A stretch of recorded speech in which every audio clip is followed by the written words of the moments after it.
Probate versus pre-probate leads. Unlocking hidden real estate opportunities.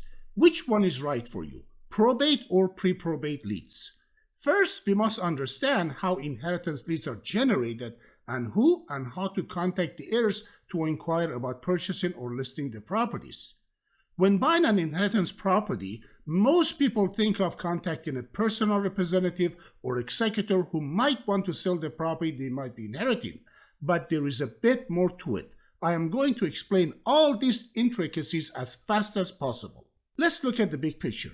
The fastest way to find a clue about potential inheritance property is by cross-checking obituaries with a real estate database called Successor Data or County Tax Records to find properties with the decedent's name as a sole owner or part owner in the case of a husband and wife that one person or both have been deceased. However, their name is still on the title of the property. Let's call this search result Successor Data. It is essential to understand that just because we find the property owned by the deceased individual does not mean that the heirs must file for probate to sell or transfer the title. I will explain this later in this video. The second way we call it is probate leads. To find these inheritance properties, we go through the probate court filings to cross-check and see if the decedent's last known address is the property owned by the decedent, usually his or her residence. 40% of the time, the decedent is a tenant and the family is probating an estate with only personal assets such as stocks, mutual funds, retirement accounts, annuities, and bank accounts. At LeadCruncher, we do not post probates without real estate. Now that we have some understanding of the sources of these records, let's dive into more detailed similarities and differences that would lead to buying more off-market deals. Probate leads usually offer one property record owned by the decedent. However, at Successor Data, we post up to 30 properties that the decedents owned. We call these records estates with multiple owned property.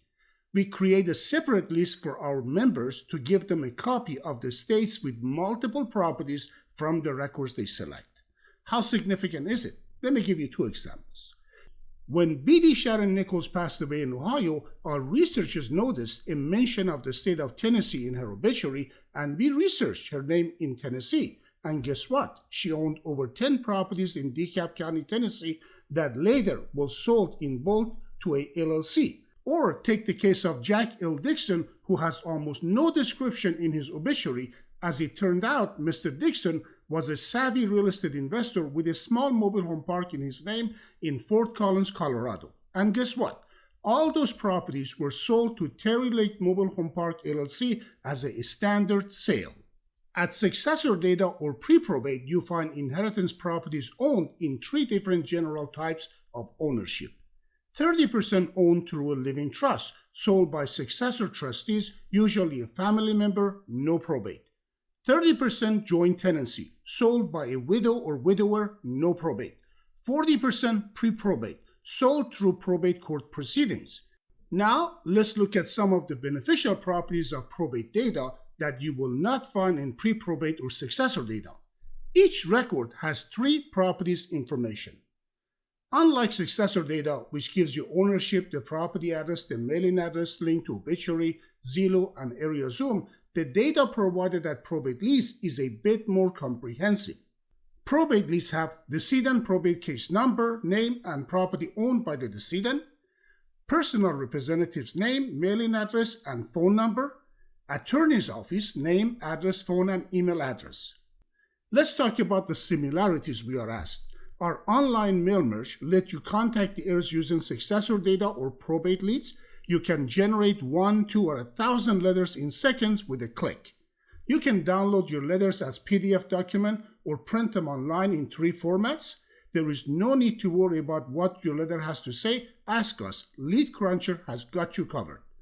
The mail merge option for Probate Leads is a bit different. We generate 3 letters for you. One to the decedent's address and the other to PR or the personal representative and one to the attorney. You can print and mail either one or all of them yourself. Question: I need more time to print and mail letters. Do you have automated services that someone can use to update my list and print and mail a letter I design. You can use postcardcity.com to automatically print and mail your letters with a minimum order of 500 pieces. Here is another question we are asked all the time. If I contact the person posted in Successor Data with only one name on the title, the decedent, who will receive my mail? Therefore, the letter is mailed to the mailing address, and yes, the decedent's name shows on the address because he or she is still receiving mail, such as tax bills, utility bills, and other correspondence. Often, heirs file for a change of address to receive mail to themselves. But we address the salutation as Dear Property Owner, which works perfectly. The typical call you receive is from a person trying to make the connection for you that they are in charge of the property. They also tell you that the owner of the letter you sent is deceased. Notice from the letter that you never mention someone's passing or asking to talk to the decision makers. You want to portray yourself as someone looking to buy nearby properties. Question: how do I contact Successor Data records since no phone numbers exist? LeadCruncher.com has an online skip tracing service that allows you to skip trace any data for phone or email address append.